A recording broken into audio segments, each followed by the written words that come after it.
Hi, welcome to the Rainbow Club podcast. On today, we are talking about my life and my disability and how I turned out. Mom and Dad, how can you explain about my disability and what it is? Sure, you have something called microcephaly. Micro means small, cephaly is head. And it just means your head is smaller than normal, which also means your brain is smaller than normal. And we first heard about it. There's a recent disease,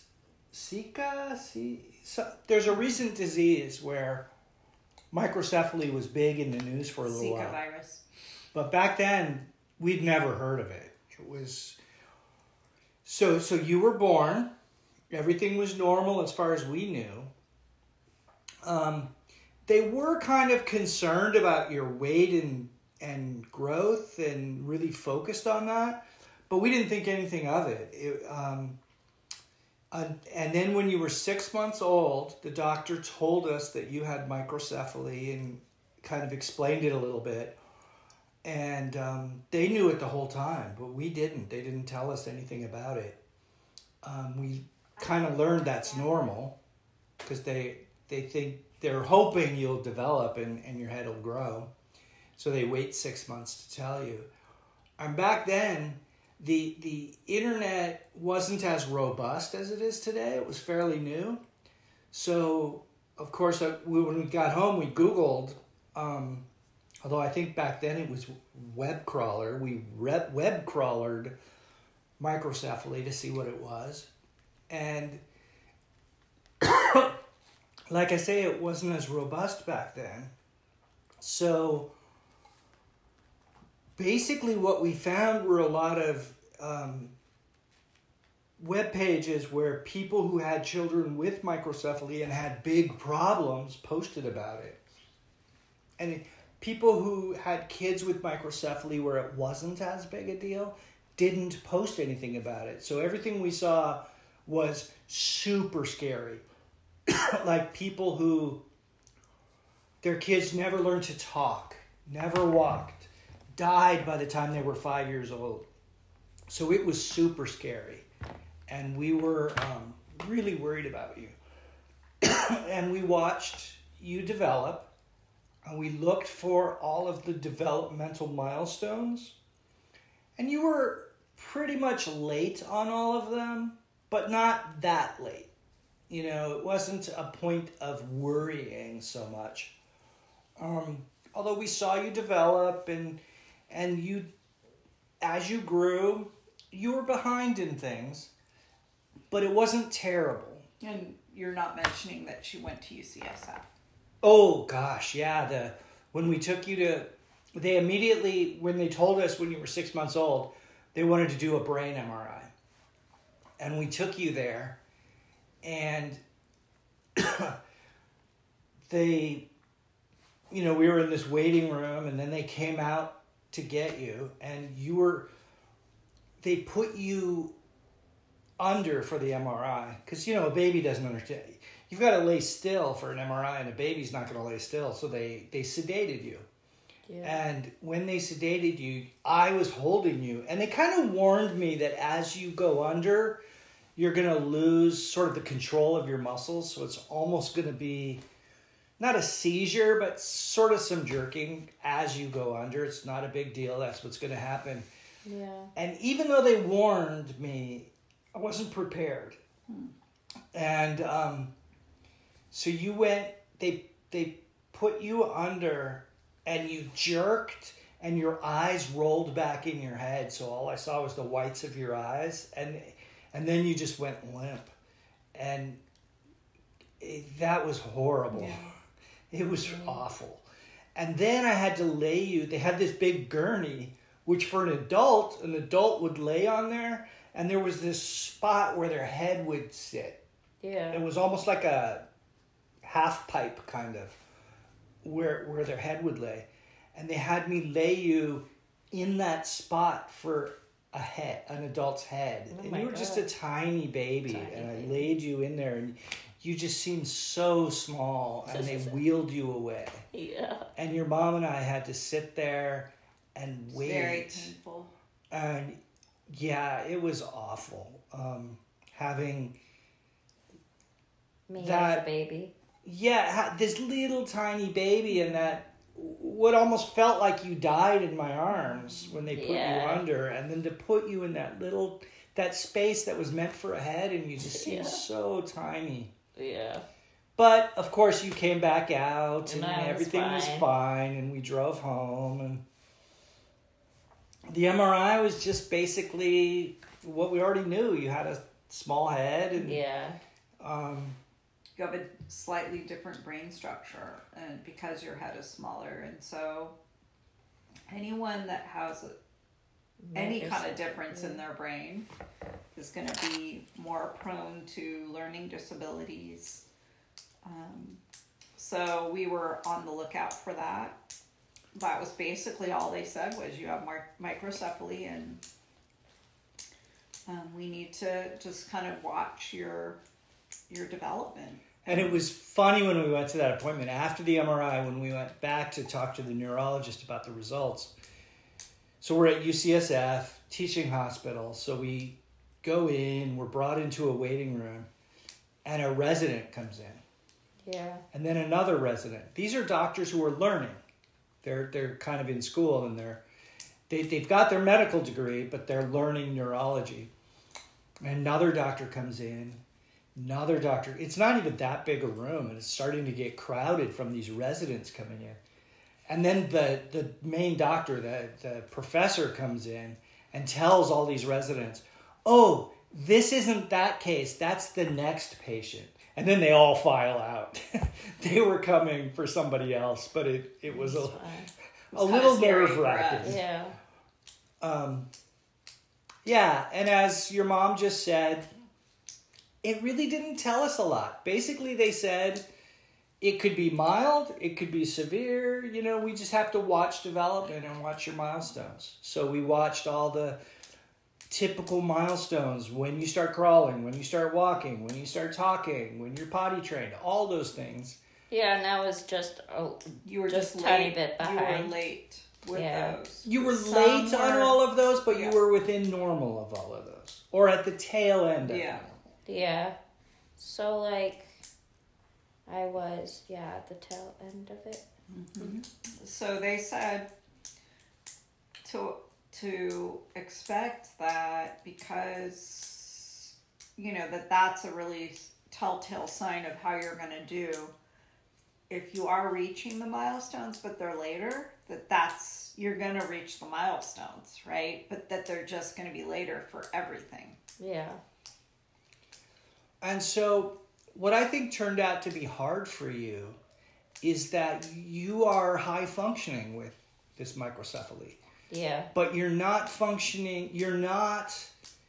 like normal kids. You're later on everything. Yeah. So being in a normal classroom was tough for you. You were struggling to keep up with the other kids. Oh, but wait, can you tell about when you guys found out about my ADD? yeah, that was a little later. Yeah. That was kindergarten. Yeah, basically. You went through kindergarten It's like first grade. in a Right, normal kindergarten. kindergarten class, and you went through that. And then at the end, the teacher, and you did not have a good teacher, by the way. Oh, Your no. teacher was not good at all. I specifically remember that because I remember like being in the classroom, and while everyone's doing their work, the lady or the teacher sat at the desk or whatever until like until I did my work. But like I told her like I can't do it. Like I was crying and I can't do it, and I felt like it was detention.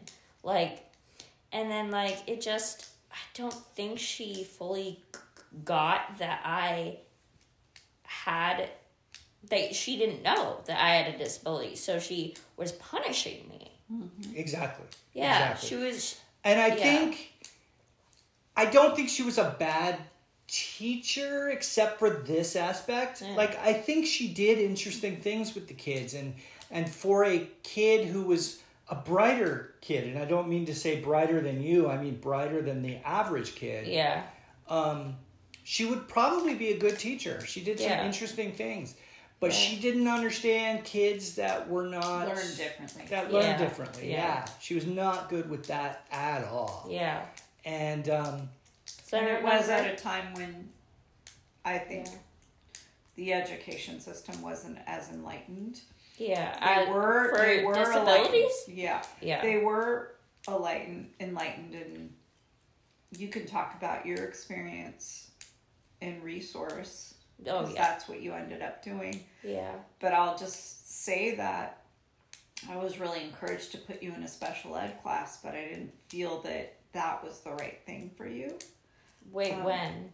Like a different school even. Oh, yeah. You did go to a special ed regular school. I went to regular school, but in a special class. Special.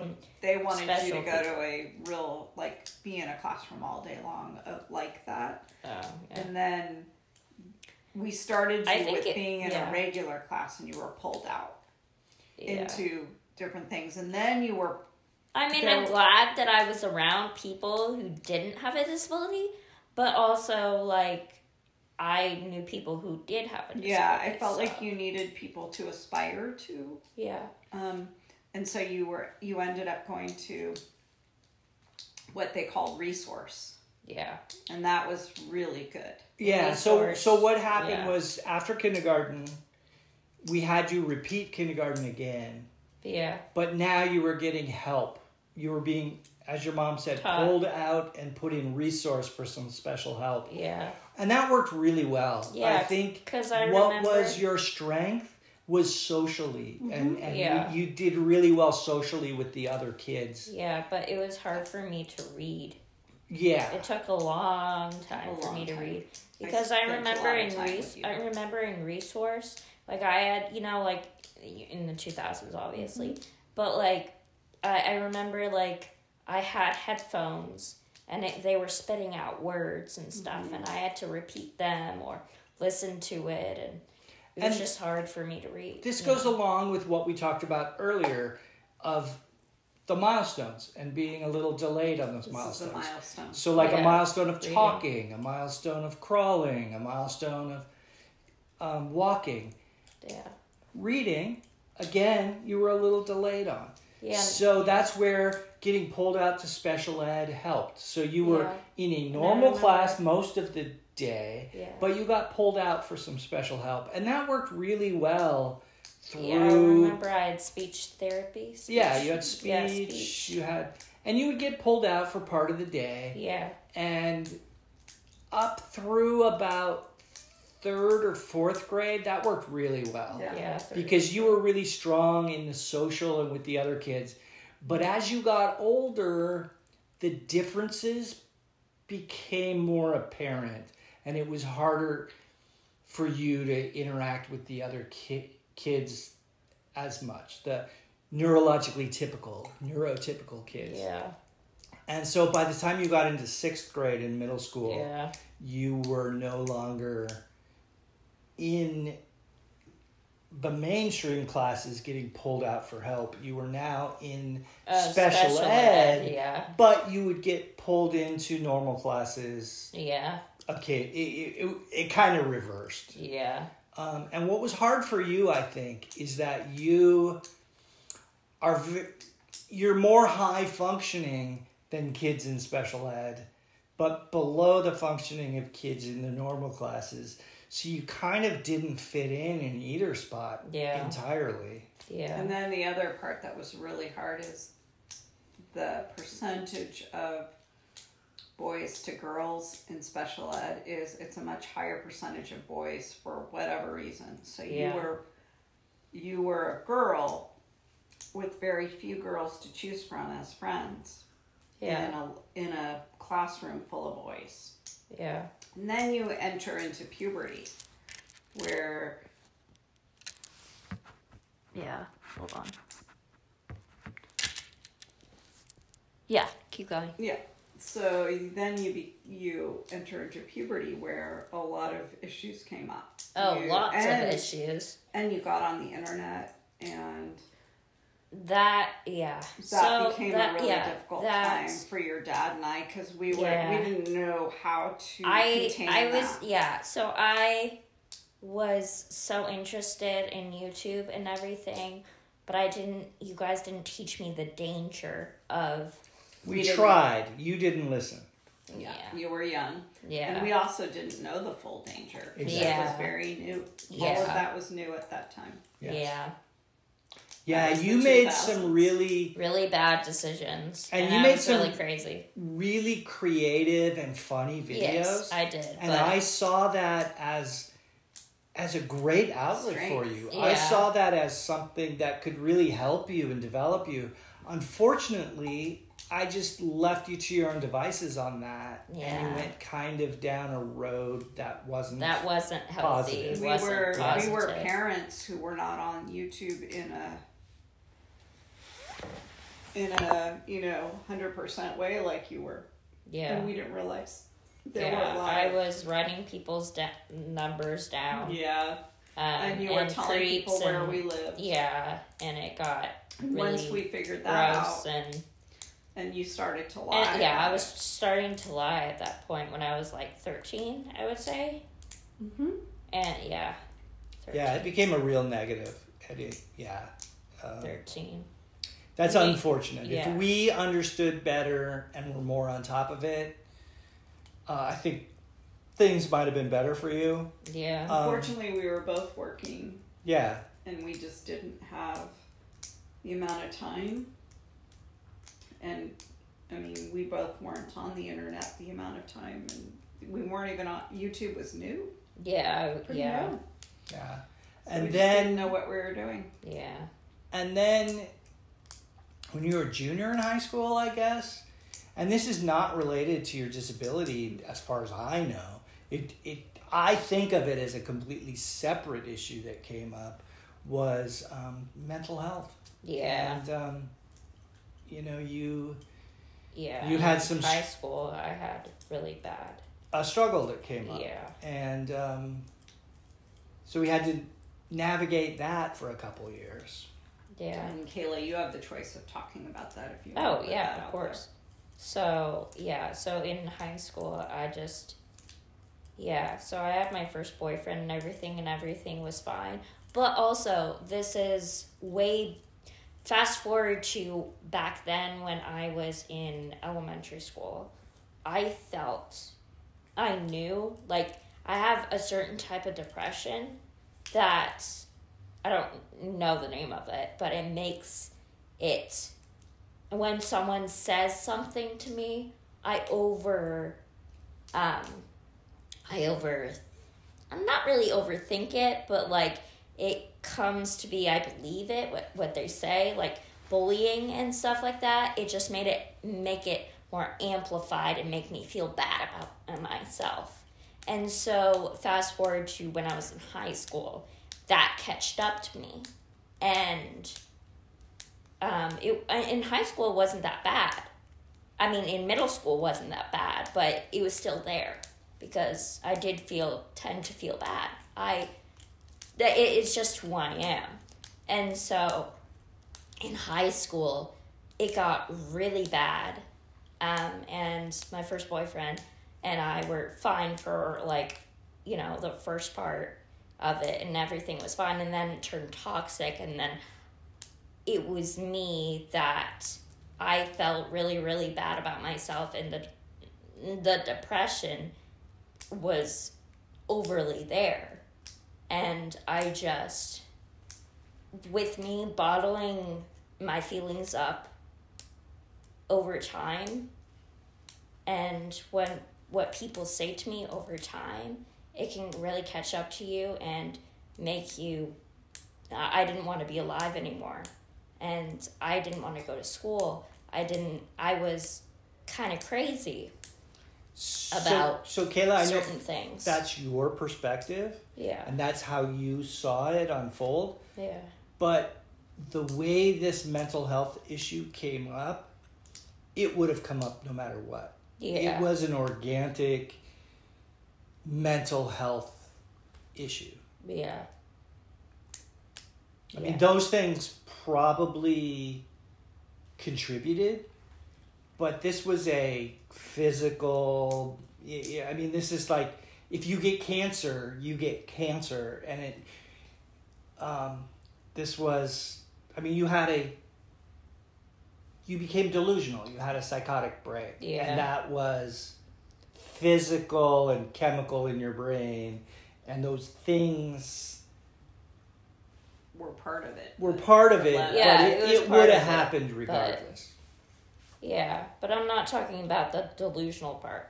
I'm talking about like just the depression and hurting myself and self-harm and feeling really bad about myself and not want to be in. That all came after. Yeah. What do you mean? Well, a lot of, it came before and after. Yeah. The hurting yourself came before and after that. Yeah. It was just a recurring thing that I had to deal with, and I just, there were a couple of really tough years there. Yeah. Junior and senior year in high school were it was really bad. Really bad. So you ended up, you were delusional. We wanted you. Even though my parents say I'm delusional, I do not think I was, and I don't think I am. But this is just my parents' perspective on what happened when they experienced what I was going through. Yeah. So you're not delusional now, but you were, in our opinion, for a while. Yeah. And I think that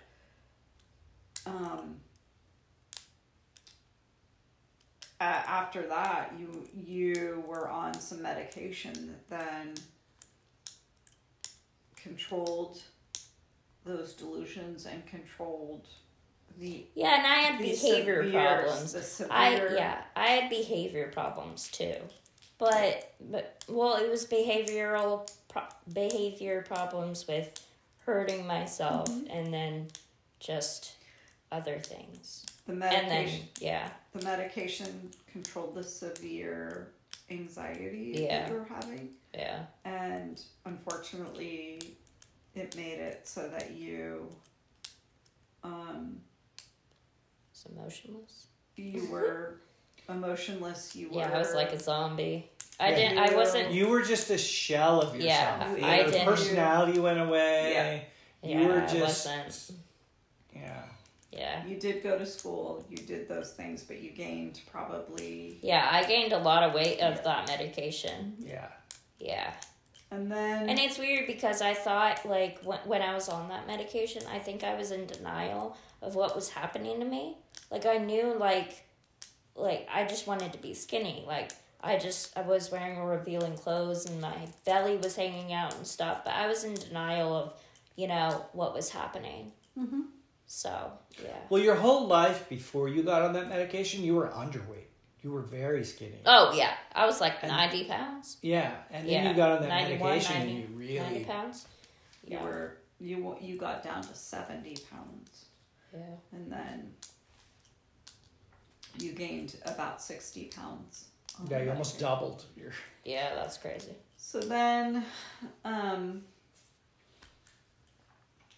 Then life kind of has a way of working out, and it was funny because I got laid off. Yeah. And so I wasn't working just as you graduated high school, and at the time that we really needed to figure a lot of things out. And that became kind of my full-time job during that time I was laid off. We had to figure out what happens now. You finish high school. Where do you go now? What do we do now? And and then we're going to talk about my time at my... Yeah, so what was interesting that I learned, I don't know how other states are, but here in California, if you graduate, the school district is done with you. But if you don't, they are responsible for you till you're 22. Yeah. So they had to help us figure out what to do. Yeah. And they were recommending a program that was completely inappropriate for you. It was Yeah. all boys. It was just not appropriate for you at all. So we went back and forth with the school district. That took, I mean, we had to hire advocates. And Yeah, that was at College of Marin. the program was, Yeah. yeah. But we had to hire an advocate to help us navigate this. And we ended up having to get lawyers. And we hired a person who helped find a program for you. Yeah. And we ended up finding this program in Tennessee that the school district finally agreed to pay for. And It's a boarding school. yes, so Yeah. you moved So to Tennessee, I you lived there. I think there were a few negatives about it. Oh, I mean, yeah, there's a lot of negatives, but yeah. there was also positives. And that might be another episode of your podcast is your time at Talking KDS. about, yeah. Yeah. Yeah. But it was really, really hard for us to do it. But we knew that we couldn't give you what you needed. You needed a life with Other kids people. that had disabilities and other issues. You needed to feel part of something.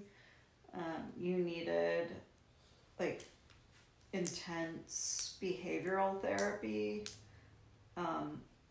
And KDS was not perfect, but it ended up that you met someone there that helped you Yeah. see the good things in life and how you could kind of manage things. You saw all different types of people there, Yeah. gave you really good perspective and allowed you to My friend And, Halliday. Yeah. and And I think ended up really seeing Yeah, different sides of life. yeah. I think it also goes back to what we talked about earlier of you hitting milestones, but hitting them late. Mm-hmm. Again, part of it was just you maturing, Yeah. but you maturing late. Yeah. And so part of it was, I think, that school helped you. And part of it was you just matured, and you matured later. But we found that school because we got for you something called a neuropsych evaluation. Mm-hmm.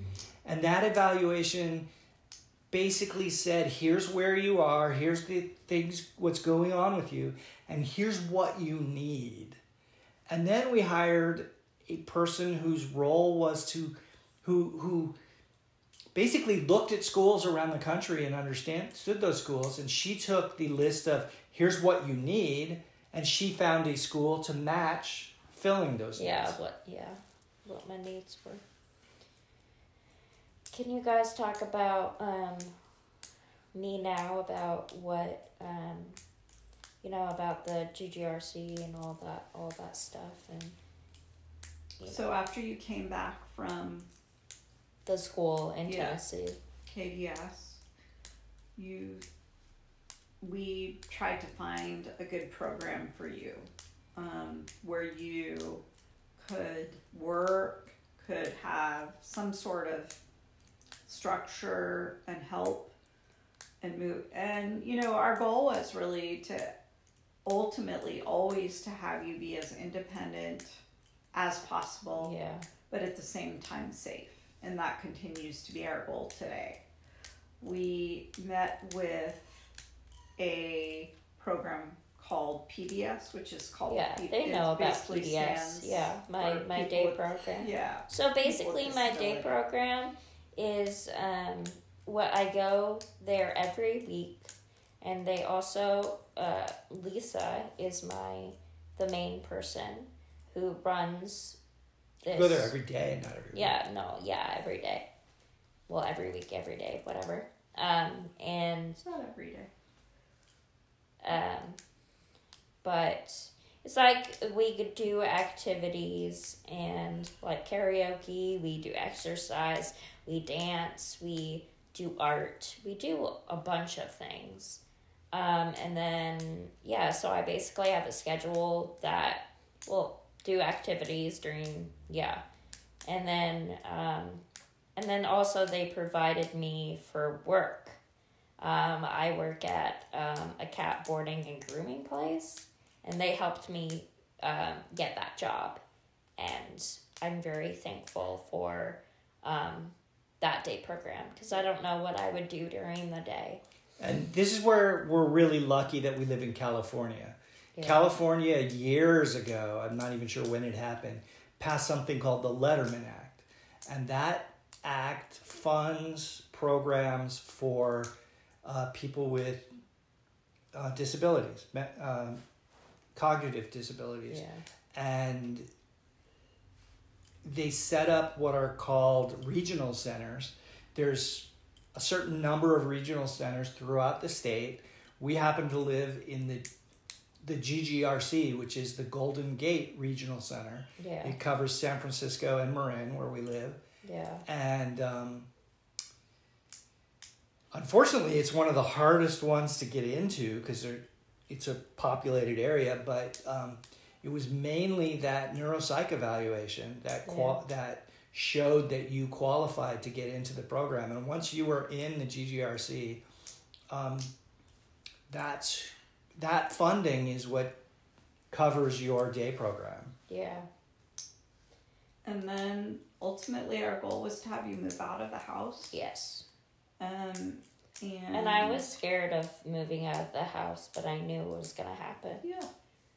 But I was also so easy. Like it was easy because I knew, like, living in Tennessee, I was living in a group home, and then that kind of helped me prepare, I guess, for living sort of on my own or semi on my own. And it kind of reminds me of when someone goes to college. Yeah. Right? Yeah. So that was sort of your college experience. And then you came back here, and I looked into different ways that you could move out of the house. One was a group home, and it just did not fit you at all. You were way too high functioning for it. Yeah. And so you ended up in Journeys. Yeah, being accepted by a program called Journeys that allows you to, of course, we found some key people.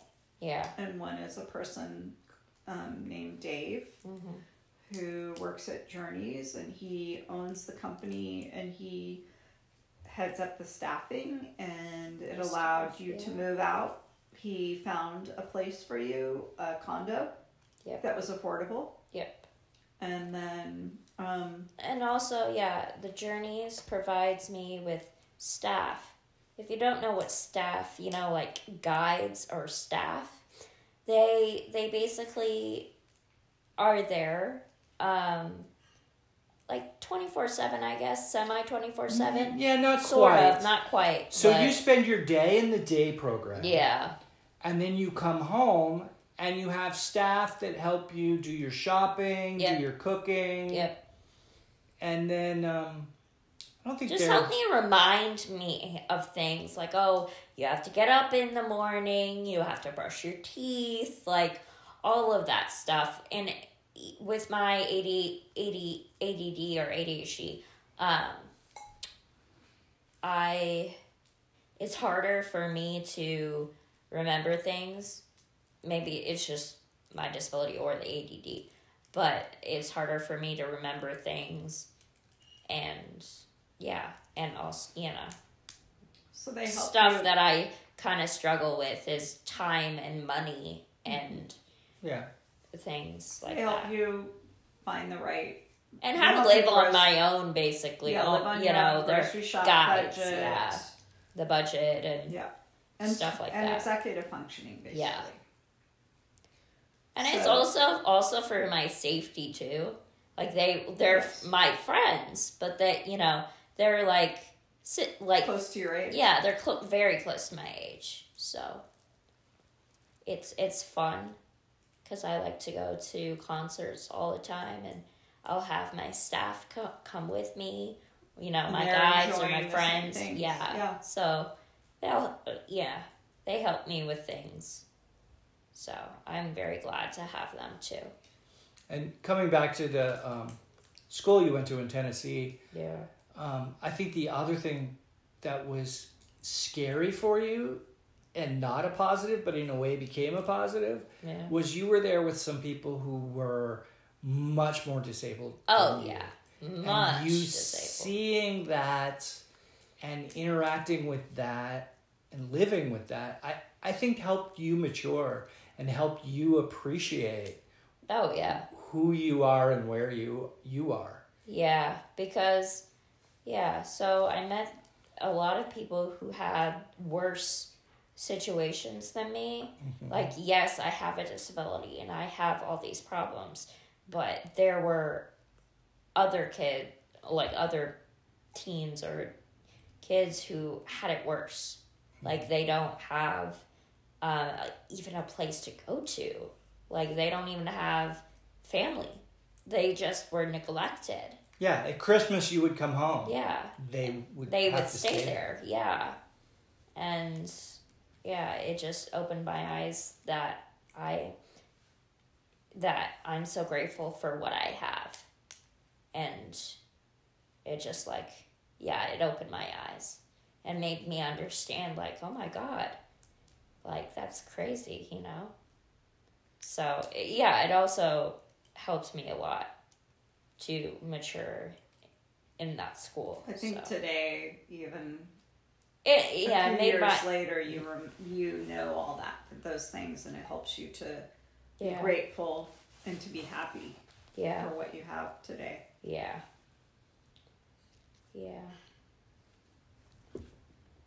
So that was it. I hope you liked it.